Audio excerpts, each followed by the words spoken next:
January 24th, 2009. The streets of Seville pulse with weekend life. Music drifts from open windows in the heart of Spain's most passionate city. A 17-year-old girl named Marta del Castillo walks out of her family's apartment, telling her parents she'll be back soon. The door closes behind her. That moment, ordinary, unremarkable, like 1,000 others, becomes the last time her family sees her alive. Within hours, she vanishes, not kidnapped by a stranger, not taken by some faceless criminal.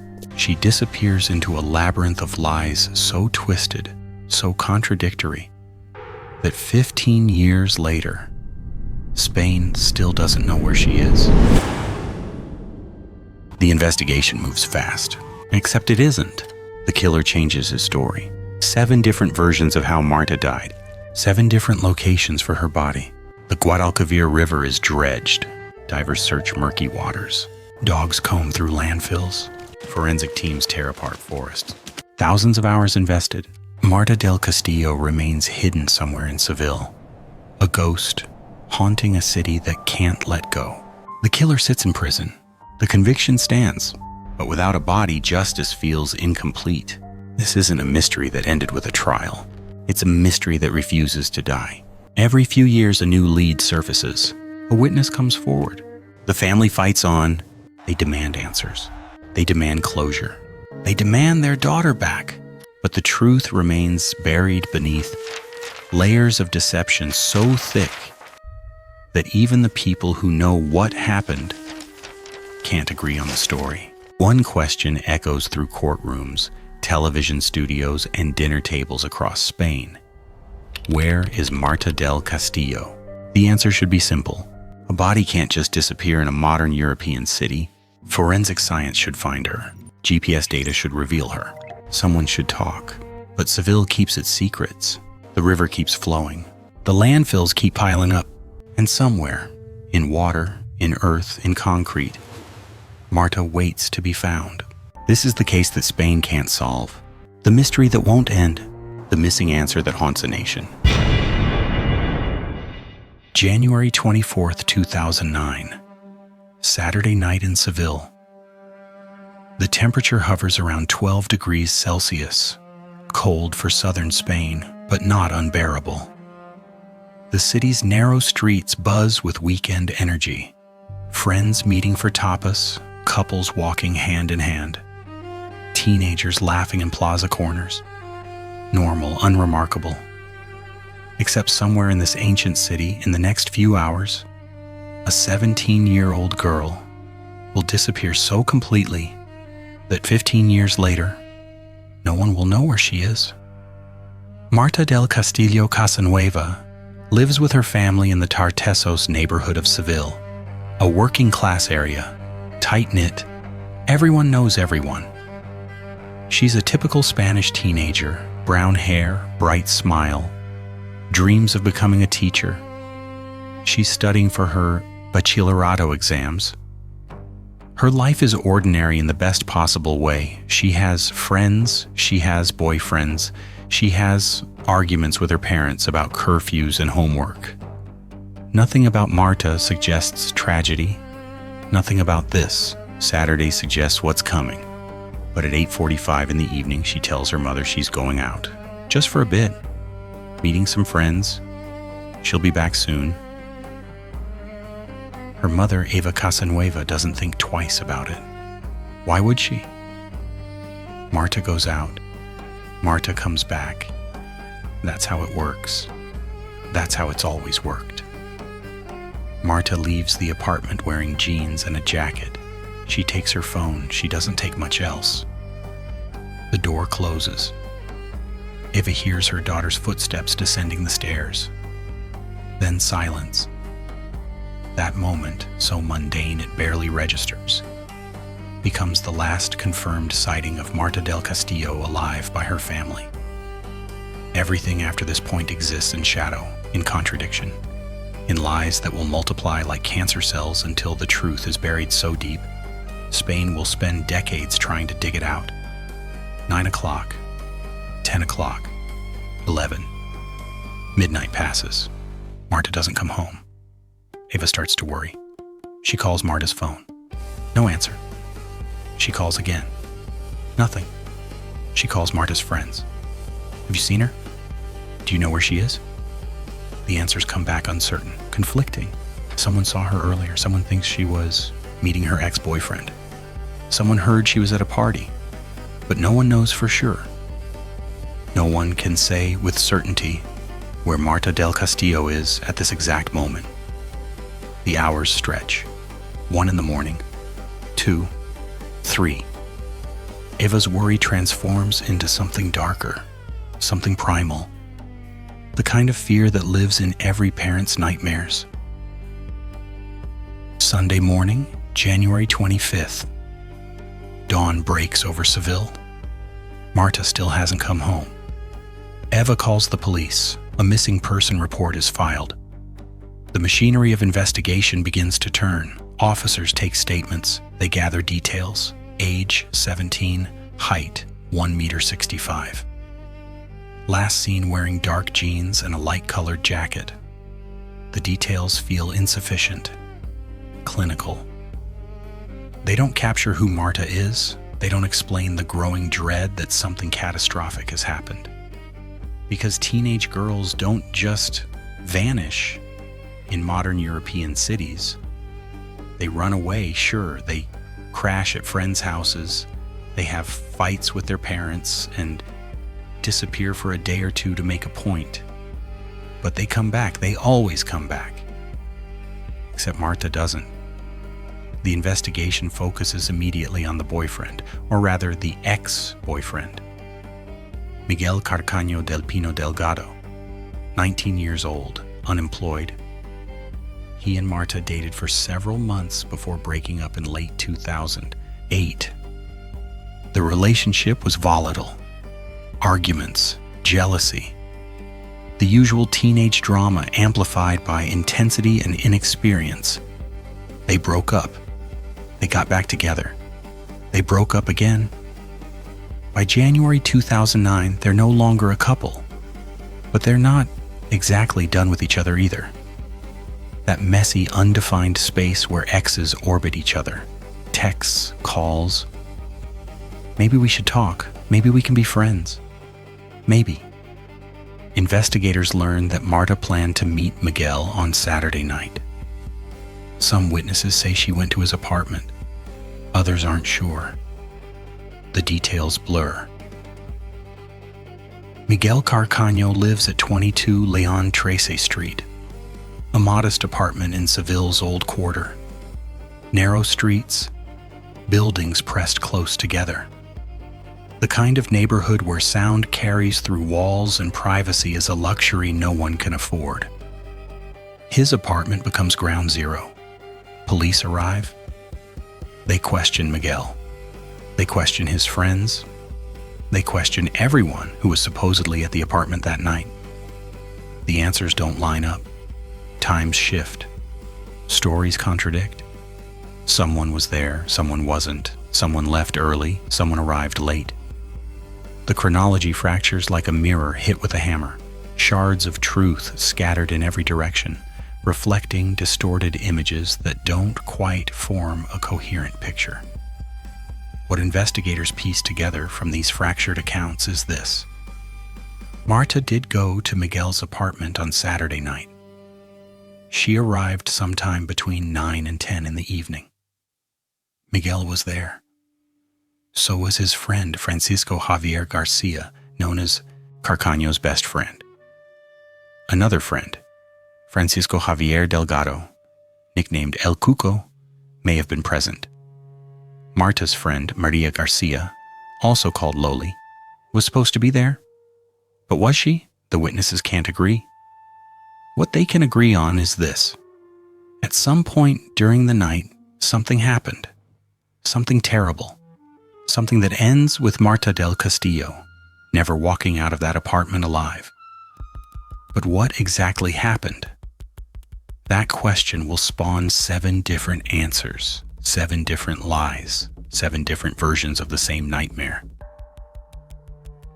By Sunday afternoon, Miguel Carcaño is nervous. visibly nervous. He's answering questions, but his answers feel rehearsed, defensive.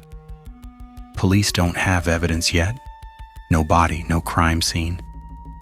Just a missing girl and a collection of stories that don't fit together. But instinct tells them something is wrong. Miguel knows something. Maybe he knows everything. They push harder. More questions.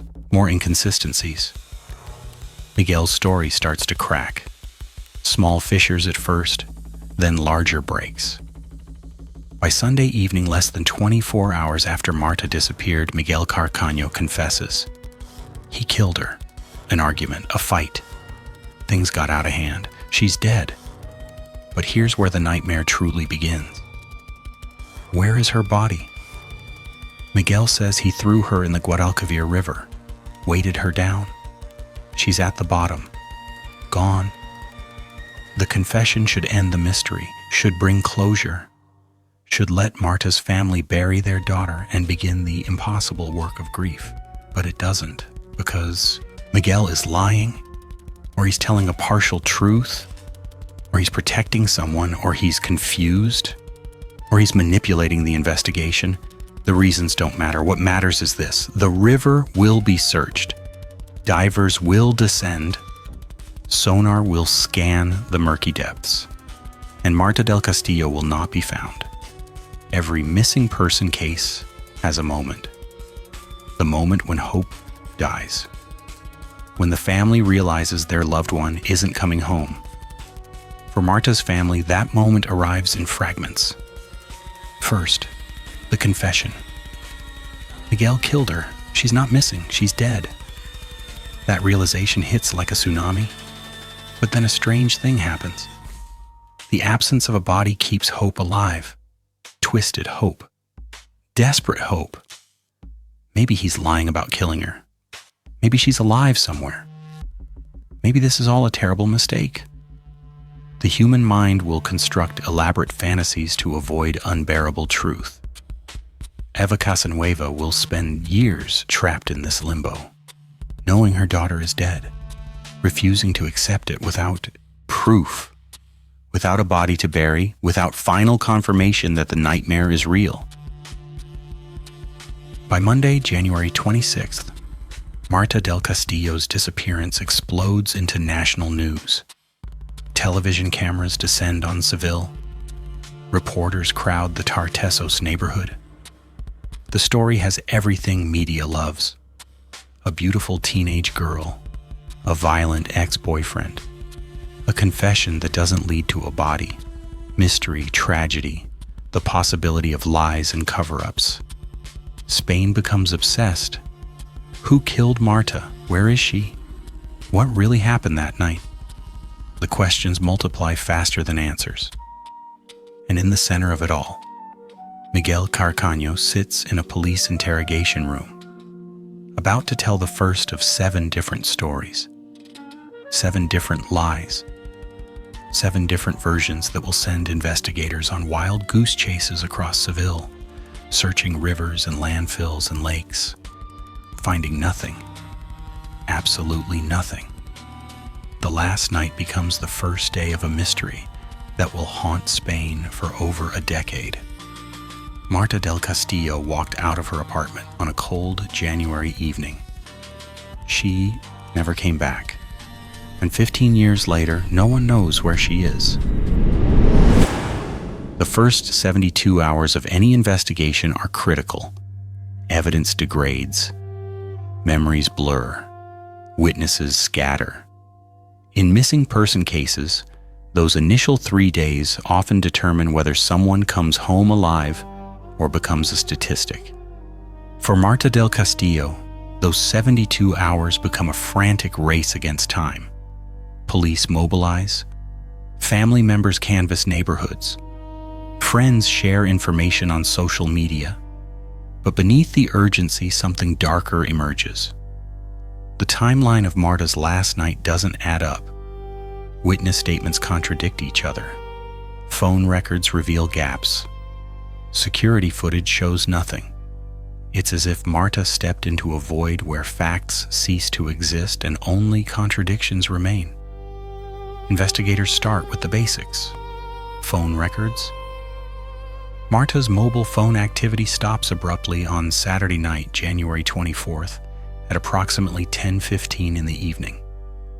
Her last call goes to her friend Maria Garcia, known as Loli. The conversation lasts 4 minutes. Marta tells Loli she's at Miguel's apartment.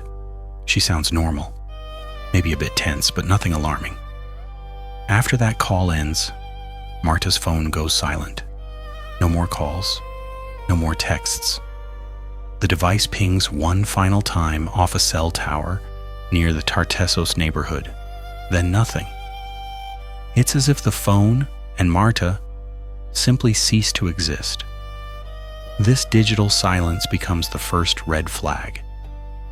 Teenage girls don't put down their phones. They don't go hours without texting.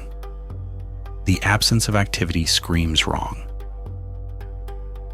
Witness statements paint a confusing picture. Loli says Marta called her around 10. She sounded fine.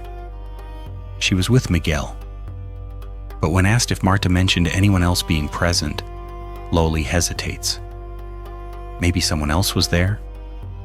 She's not sure. Miguel's friend, Francisco Javier Garcia, later called Carcaño, tells police he was at the apartment earlier in the evening but left before Marta arrived. Or did he leave after she arrived?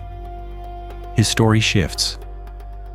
Another friend, Francisco Javier Delgado, El Cuco, claims he wasn't there at all that night, but other witnesses place him at the apartment. So who was actually present at 22 León XIII Street on Saturday night? The answer depends on who you ask and when you ask them. Every interrogation produces a slightly different version. Every statement contains convenient gaps. Security cameras should solve this. Seville, like most modern cities, has surveillance everywhere. Traffic cameras, store cameras, ATM cameras, building, security. Investigators pull footage from every camera within a 2-kilometer radius of Miguel's apartment. They scan hours of grainy black and white video looking for Marta, looking for Miguel, looking for anyone who might have seen something. The results are frustratingly incomplete. One camera catches a figure that might be Marta walking toward León XIII Street around 9:30. The image is too blurry to confirm.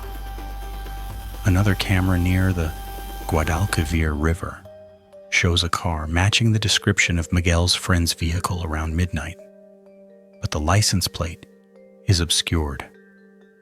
The footage raises more questions than answers. Where are the clear shots? Where are the definitive images that prove who went where and when? Technology fails when you need it most. Miguel's apartment becomes the focal point. 22 León XIII Street, 3rd floor.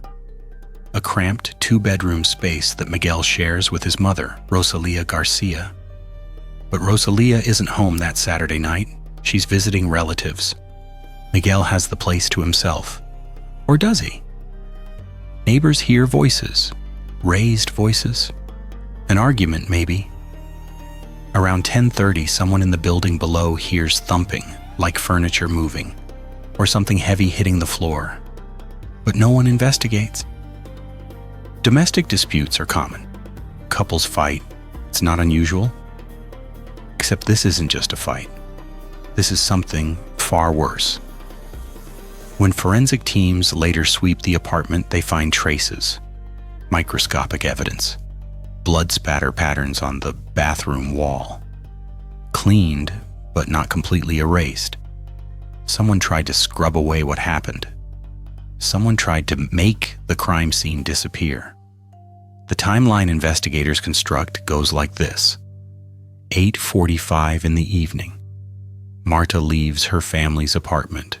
9 to 9:30. She arrives at Miguel's apartment on León XIII Street.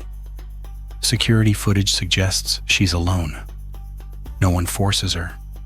She goes willingly. 9:30 to 10:15. Marta is inside the apartment. She makes her last call to Loli at approximately 10. She sounds calm, maybe slightly uneasy, but nothing that suggests immediate danger. 10:15 to 11.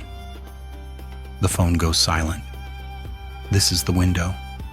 This is when something happens. Arguments, violence, death. The exact sequence is unknown.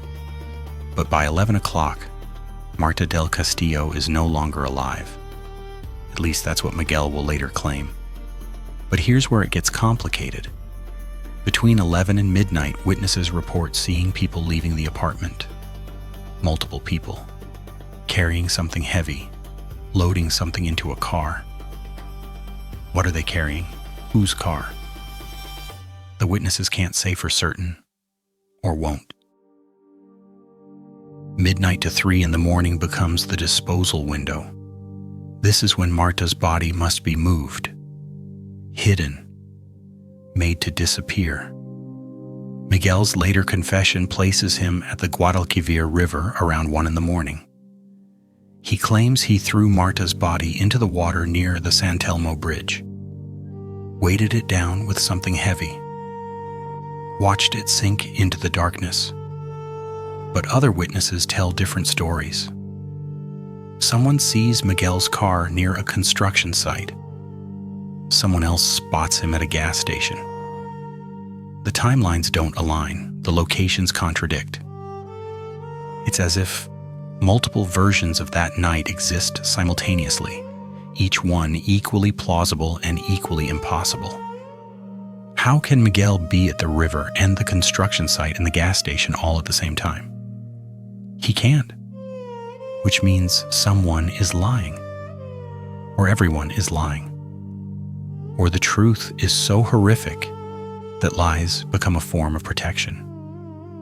By Sunday morning, when Eva Casanueva reports her daughter missing, the clock has already run out. Whatever happened to Marta happened hours ago. The crime scene has been cleaned. The body has been moved. Evidence has been destroyed or hidden. Investigators are already behind. They're chasing ghosts, reconstructing a timeline from fragments and contradictions. But they have one advantage. Miguel is panicking. 19 years old. No criminal record. No experience covering up murder.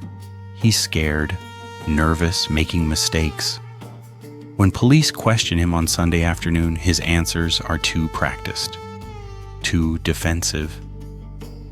He knows too much about timings he shouldn't remember. He's too specific about details that should be vague. Guilty people always give themselves away, not through what they say, but through how they say it. The interrogation intensifies. Where were you Saturday night? At home? Alone? With friends? Which friends? Carcaño? El Cuco? Maybe others. Did Marta come over? Yes, no, maybe briefly. What time? Around 9 or 10, or maybe she didn't come at all. Miguel's story fractures under pressure. He contradicts himself, backtracks, tries to correct previous statements. Investigators see it happening in real time. The walls closing in, the lies becoming unsustainable. By Sunday evening, less than 30 hours after Marta disappeared, Miguel Carcaño breaks. He confesses. But the confession itself is a masterclass in misdirection. Yes, he killed her.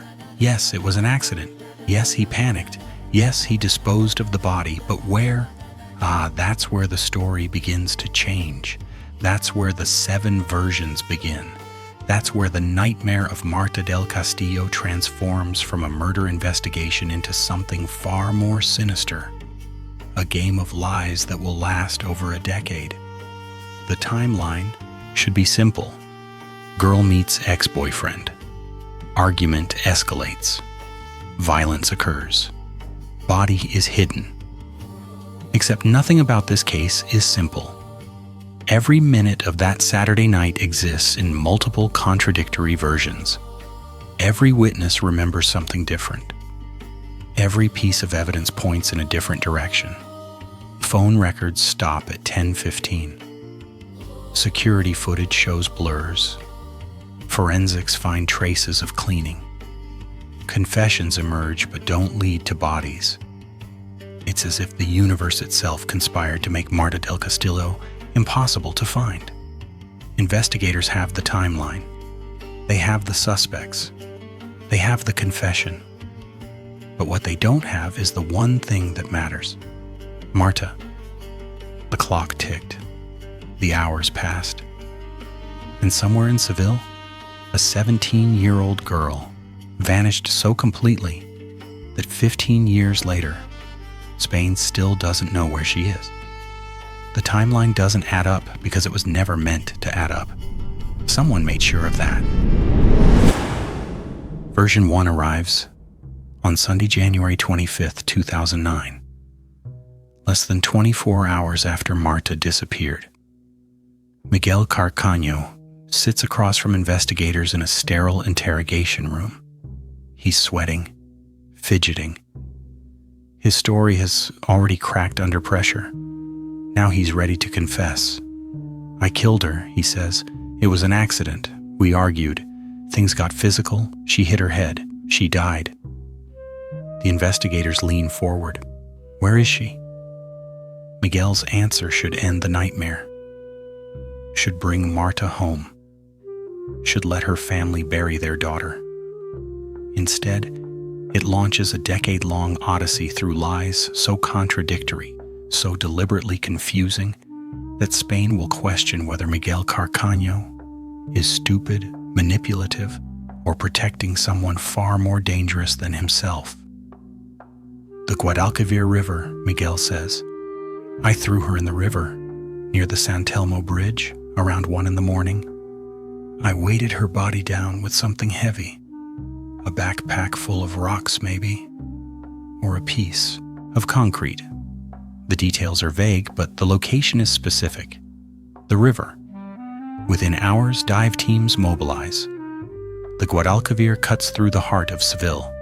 It's deep, murky, fast-moving in places. But modern sonar can penetrate darkness. Metal detectors can find anomalies. Bodies don't just vanish in water. Not completely. Not when you know where to look. Divers descend into the cold January waters.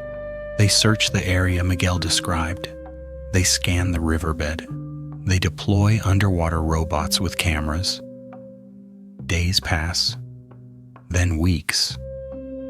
They find shopping carts, bicycles, construction debris. No Marta. Version 1 is a lie. February 2009. Miguel changes his story. Version 2 emerges. "Not the river," he says. "That was wrong. I was confused, panicking. The real location is different. I took her body to a landfill, the Mahara Beek landfill on the outskirts of Seville. I threw her into a waste container. She's buried under tons of garbage." The investigators stare at him. "You said the river. You were specific about the river. You described the exact spot." Miguel shrugs. "I lied. Or I was mistaken, or I couldn't remember." The excuses pile up like the garbage he claims buried Marta. But the landfill story triggers another massive search. Heavy machinery tears through mountains of refuse. Workers in hazmat suits sift through rotting waste. The smell is unbearable. The task is impossible. Mahara Beek receives hundreds of tons of garbage daily. Finding a body buried weeks ago is like finding a specific grain of sand on a beach. They search anyway. They find nothing. Version 2 is a lie. Version 3 arrives in March. Miguel sits in his cell. Investigators return. They're frustrated, angry. 2 massive searches, millions of euros spent. No body. What's the real story, Miguel? He thinks for a moment, then speaks. El Cuco knows. Francisco Javier Delgado. He helped me move the body. We didn't throw her in the river. We didn't take her to the landfill. We took her to La Algaba. a small town north of Seville. There's a park there, near the Guadalquivir. We buried her in the park, under some trees. At night, no one saw us.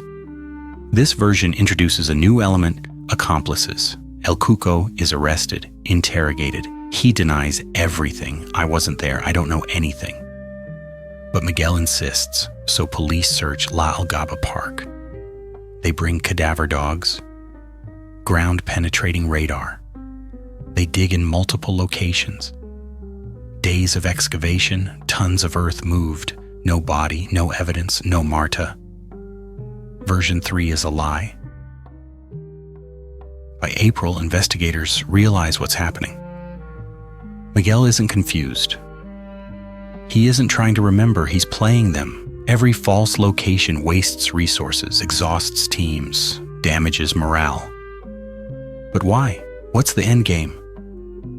Version 4 provides no answers. Miguel claims he and his brother, Francisco Miguel Carcaño, dissolved Marta's body in acid, like something from a crime thriller. They used industrial chemicals. The body no longer exists. It's been destroyed. Completely. The forensic team studies this claim. Dissolving a human body requires extremely strong acids, sulfuric acid, hydrofluoric acid, chemicals that aren't easy to obtain, that leave traces, that require containers and ventilation and knowledge. Did two teenagers really accomplish this? The evidence suggests no, but the claim must be investigated. Chemical experts analyze Miguel's apartment. No traces of acid, no residue, no containers. Version 4 is a lie. Version 5 comes during trial preparation, 2010. Over a year has passed since Marta disappeared.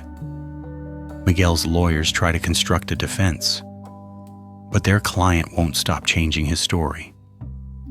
Now he claims Marta's body was thrown into the Quema River, a different waterway, smaller than the Guadalquivir, less traffic, easier to hide something. Teams mobilize again. They drag the Quema. They use sonar. They deploy divers in water so polluted it's nearly toxic. The search lasts weeks.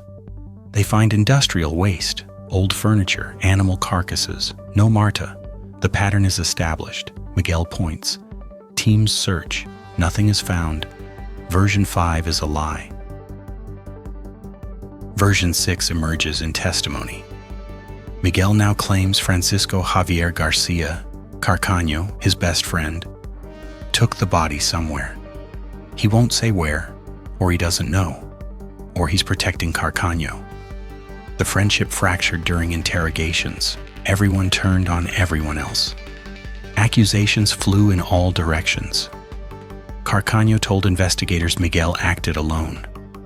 Miguel said Carcaño helped dispose of the body. El Cuco claimed innocence. Maria Garcia Loli said she knew nothing. The circle of friends imploded into a mess of contradictory testimonies and broken loyalties. Version 6 adds nothing new, just more vague accusations, more reasons to suspect everyone and trust no one. It's another dead end, another lie. Version 7 is the most disturbing. Years later, Miguel claims the body is in the Guadalquivir after all. Back to version 1, but in a different location. Not near San Telmo Bridge, somewhere else. He draws maps, provides coordinates, seems sincere. Investigators, exhausted and cynical by this point, search again. Because what else can they do? A girl is missing. A family is suffering. Maybe this time he's telling the truth. Maybe after all the lies, he's finally ready to give Marta back. The dive teams return to the river. They search the new coordinates. They find nothing. Version 7 is a lie, just like the 6 versions before it. 7 different stories, 7 different locations, 7 massive searches costing millions of euros and thousands of man-hours. 7 times Marta's family hoped they might finally bring their daughter home. 7 times those hopes were crushed. Why does Miguel Carcaño keep lying? The theories multiply. Maybe he's protecting someone, a friend, a family member, someone who actually knows where Marta is but can't be implicated.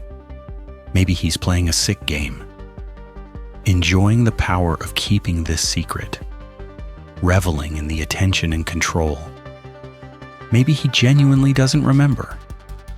Trauma and drugs and time have scrambled his memory until he can no longer distinguish truth from fiction. Or maybe, and this is what investigators increasingly believe, Miguel wants Marta to stay lost. Because finding her body means finding evidence. Forensic evidence that might reveal things worse than murder. Things that haven't been disclosed. Things that would horrify even a country already horrified. Each version follows a pattern. Miguel confesses, provides details, seems credible. Investigators mobilize, resources deploy, searches begin. Days or weeks pass, nothing is found. Miguel shrugs, offers a new version. The cycle repeats. It's psychological warfare. Not against the police, but against Marta's family. Every false lead is a fresh wound. Every search that fails is hope dying again. Eva Casanueva, Marta's mother, lives through this torture for years. Every time Miguel speaks, she listens. Every time he points to a new location, she prays. Every time the search comes up empty, she breaks. But she doesn't give up. She can't. Because somewhere in Seville, her daughter is waiting to be found. The 7 versions reveal something crucial about this case. This isn't about a confused killer struggling to remember. This is about control.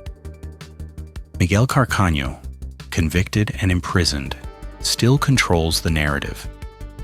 He doles out information like a miser, a detail here, a location there, just enough to keep investigators engaged, but never enough to actually solve the mystery.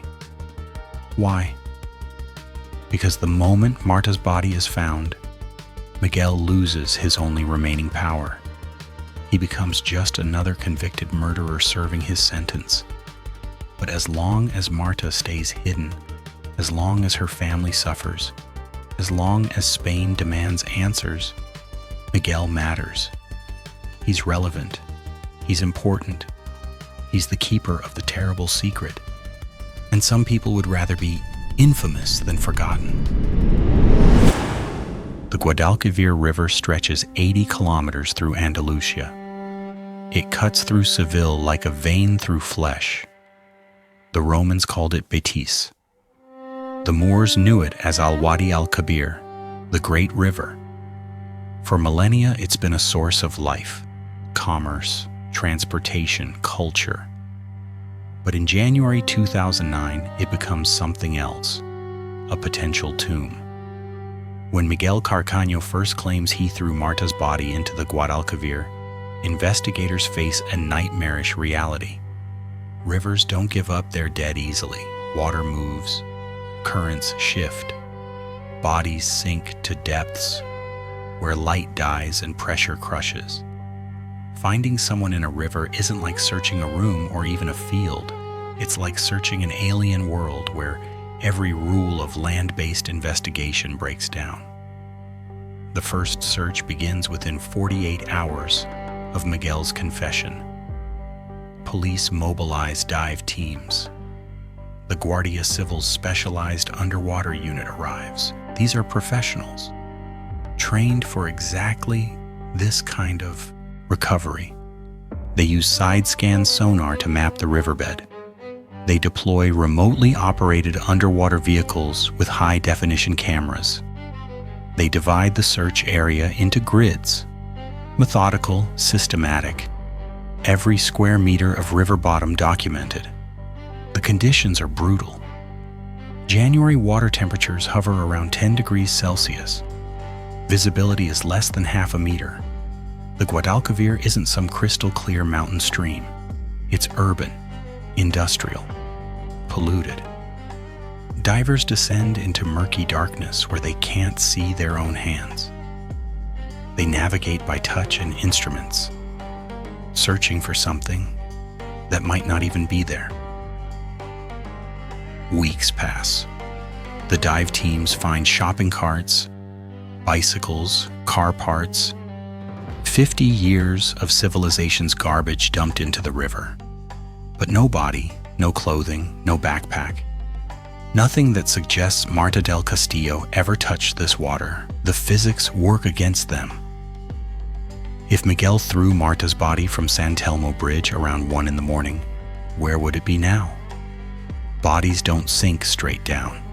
Currents carry them. The Guadalquivir flows toward the Atlantic. Not fast, but constant. A body could travel kilometers before snagging on something, or it might never snag. It might reach the ocean, become fish food, scatter across the continental shelf. The search area expands from 1 bridge to 5, from 5 kilometers of river to 20. The task becomes impossible, not difficult, impossible. You cannot search an entire river. You cannot scan every centimeter of a moving waterway that's been accumulating debris for centuries. The Majarabique landfill presents different challenges. When Miguel's second version claims Marta was thrown into a garbage container, investigators face a logistics nightmare of staggering proportions. Majarabique is one of Seville's main waste processing facilities. It receives approximately 500 tons of garbage every single day. That's 15,000 tons per month. By the time Miguel offers this version in February, Marta's body, if it's really there, has been buried under weeks of additional waste. Layers upon layers of garbage, compressed by heavy machinery, mixed and churned and spread across hectares of landfill. Where do you even begin? The answer: everywhere. Teams don hazmat suits. Heavy equipment tears into the landfill. Excavators dig. Workers sort. The smell is indescribable. Rotting food, chemical waste, decomposing organic matter fermenting in the Spanish sun. Searchers work in shifts. They can only handle a few hours before the stench and heat overwhelm them. The technical problems multiply. Landfills aren't organized. Garbage isn't cataloged. You can't say, this section contains waste from January 25th to January 30th. It's chaos. Trucks dump loads wherever there's space. Bulldozers push it around. Rain soaks it.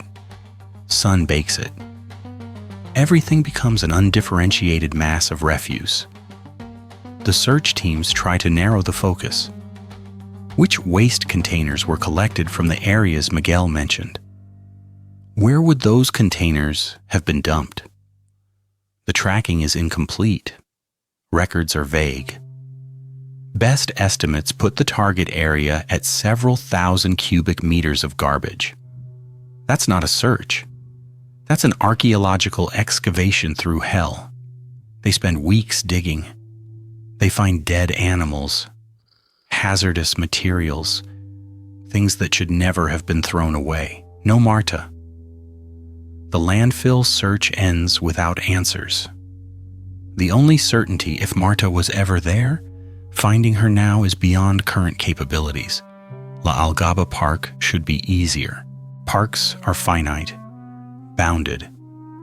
You can see the edges. But ground-penetrating radar tells a different story. The technology can detect anomalies underground, disturbances in soil density, objects that don't belong. But it's not precise, not in complex environments. La Algaba Park sits on land that's been occupied for thousands of years. Roman ruins lie beneath, medieval wells, modern utility lines. Every scan shows anomalies, dozens of them. Each one requires excavation to confirm or rule out.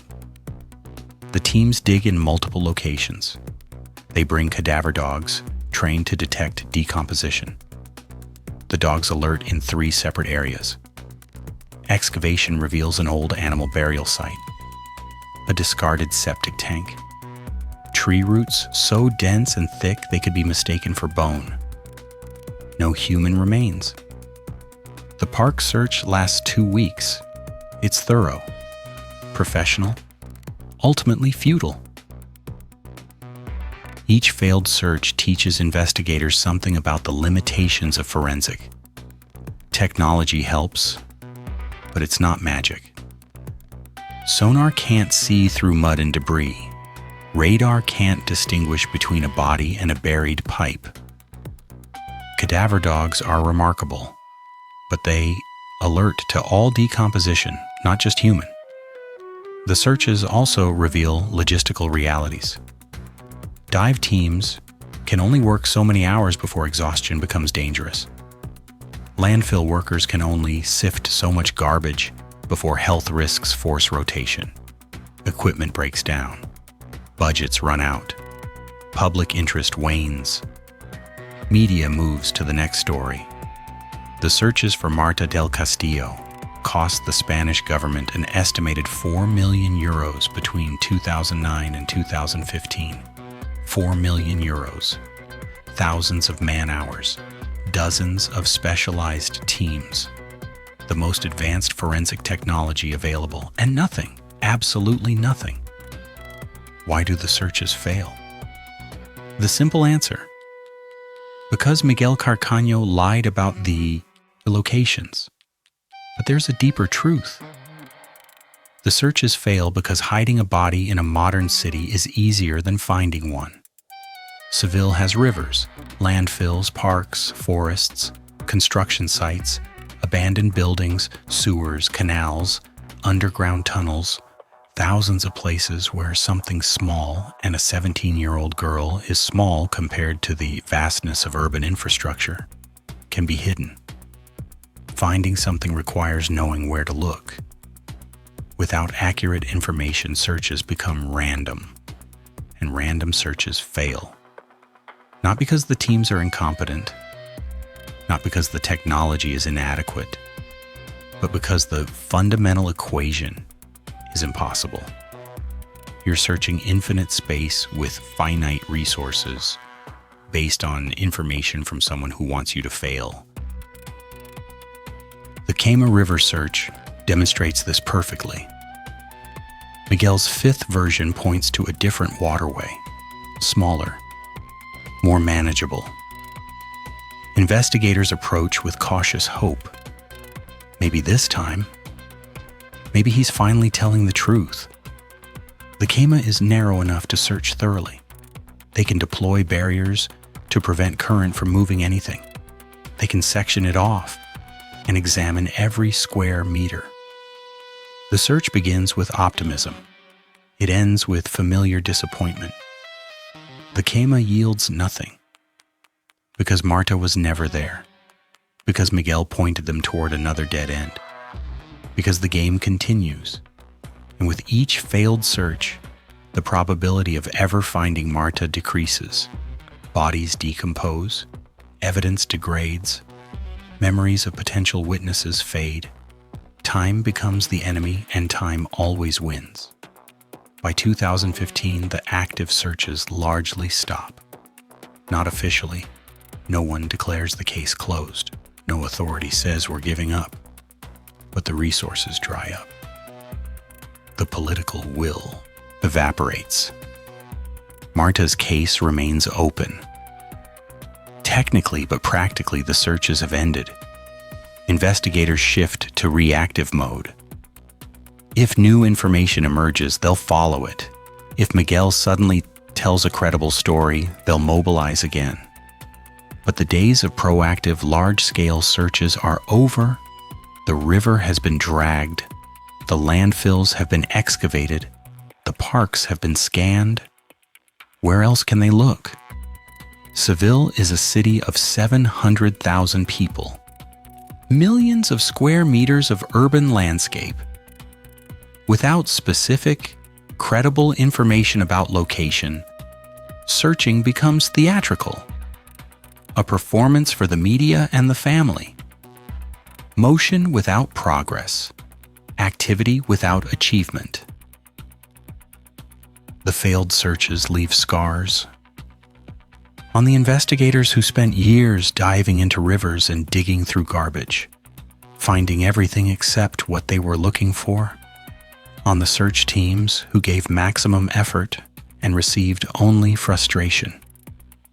On Marta's family who watched each search with desperate hope, only to have that hope crushed again and again. Eva Casanueva attended many of the searches, standing at the river's edge, watching divers surface empty-handed, present at the landfill, breathing the same toxic air as the workers. She needed to be there, to witness the effort, to know everything possible was being done. But each failed search was a small death, a reminder that her daughter is somewhere, hidden, waiting. No one can find her. January 24th, 2026. 17 years have passed since Marta del Castillo walked out of her family's apartment and vanished into Seville's night. 17 years of investigations, trials, convictions, appeals, media frenzies, national debates about justice and closure. But through all of it, one fact remains unchanged. Marta's body has never been found. Her family has no grave to visit, no place to lay flowers, no physical confirmation that their daughter's story ended the way everyone believes it did. In Spain, the case of Marta del Castillo has become more than a crime. It's become a symbol, a reminder that some mysteries refuse to end, that some questions outlive the people who ask them. Miguel Carcaño sits in prison, convicted of murder in 2011, sentenced to 20 years. The trial was a media circus, testimony from multiple witnesses, forensic evidence from the apartment, phone records, security footage. Everything pointed to guilt. The jury deliberated. The verdict came back. Guilty. Miguel showed no emotion. His mother cried. Marta's family felt nothing, not relief, not satisfaction, because conviction without a body isn't justice. It's paperwork. Miguel lost his freedom, but he kept his secret. And that secret has more power than any prison sentence. Years into his incarceration, Miguel occasionally speaks. To journalists, to lawyers, to investigators who still hope he'll crack. Sometimes he hints at new information. Sometimes he suggests he's ready to tell the truth. But nothing ever materializes. Just more games, more manipulation, more torture for a family that's already suffered beyond comprehension. The other defendants received lighter sentences or walked free. Francisco Javier Garcia Carcaño was convicted as an accomplice. He served time and was released. Francisco Javier Delgado El Cuco was acquitted. Insufficient evidence. Maria Garcia Loli faced charges but was ultimately cleared. The legal system did what it could with the evidence available. But everyone knows the outcome is incomplete. The people who know what happened that night have scattered. Some maintain innocence, some admit limited knowledge. No one tells the whole truth. This conspiracy of silence has protected Miguel's secret for nearly 2 decades. Friendships ended, relationships destroyed, families torn apart. But the location of Marta's body remains hidden. Whatever bond, whether loyalty, fear, or something darker, keeps these people quiet, has proven stronger than justice itself. What questions remain after all these years? The big one is obvious. Where is Marta del Castillo? But beneath that question lie others equally troubling. What exactly happened in Miguel's apartment that night? The official story says an argument escalated. Violence occurred. Marta died from head trauma. But is that the whole truth? Forensic evidence suggests the crime scene was cleaned methodically. Too methodically for a panicked 19-year-old acting alone. Who helped? Who knew? The autopsy that never happened would have revealed critical details: exact cause of death, time of death, evidence of other injuries or assault. Without a body, those questions remain forever unanswered. The lack of physical evidence creates space for terrible speculation.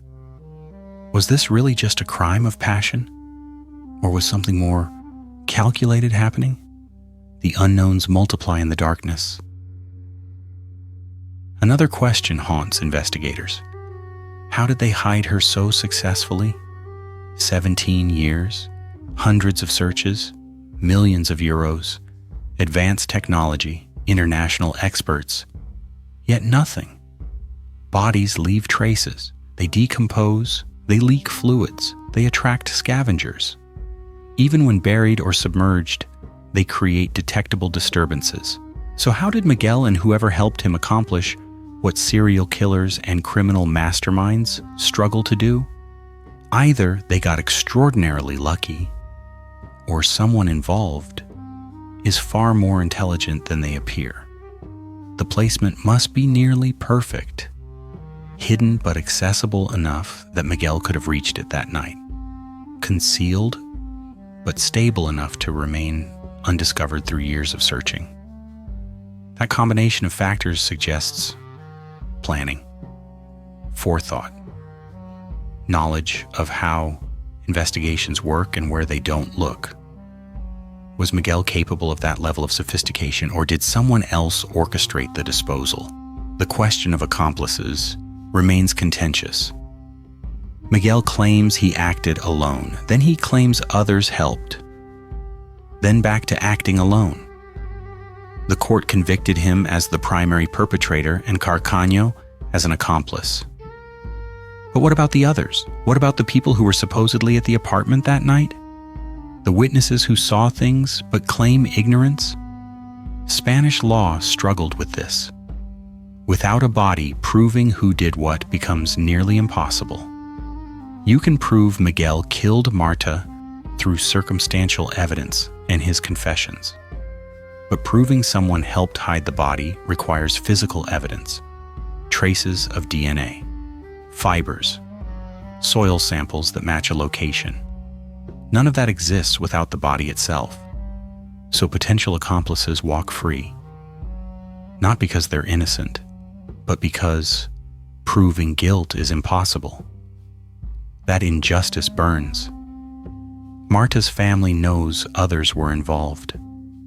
The investigators know, Spain knows. But knowing isn't proving. What would it take to finally find Marta del Castillo? The realistic answer is simple. Someone has to talk. Miguel has to tell the truth. Or one of the accomplices has to break their silence. Or a witness who stayed quiet for 17 years has to develop a conscience. Technology won't solve this. Ground-penetrating radar won't randomly discover her. Cadaver dogs won't accidentally alert in the right location. The area is too vast. The possibilities too numerous. Without a specific, credible location, searching is futile, so the path to resolution runs through human decision. Someone choosing to do the right thing. Someone deciding that protecting a killer matters less than ending a family's torment. But 17 years suggests that choice isn't coming. Whatever motivates the silence, fear, loyalty, guilt, self-preservation, has proven remarkably durable. Technology offers slim hope. DNA databases expand. Missing person registries improve.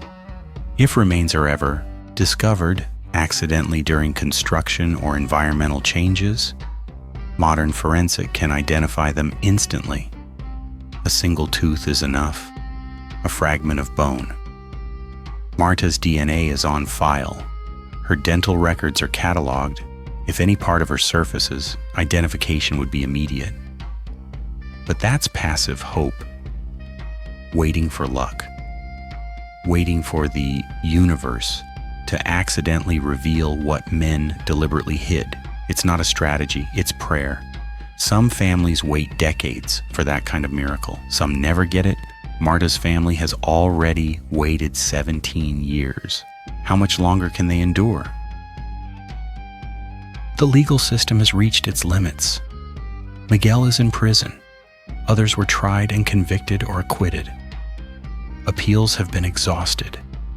New trials aren't possible without new evidence, and new evidence requires finding Marta. The circular logic is maddening. You need the body to get more convictions, but you need more convictions or confessions from those convicted to find the body. The system breaks down. Justice stalls.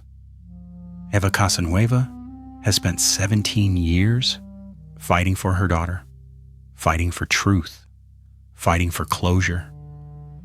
She's testified at trials, spoken to media, appealed directly to Miguel. Nothing works. She's aged 17 years in the spotlight, watching her private grief become public spectacle.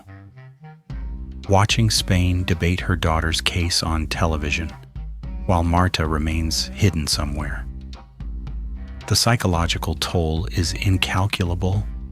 She will never stop fighting. But what happens when she no longer can? Does Marta's case die with her mother's exhaustion? Spain has changed in 17 years. 2009 feels like ancient history.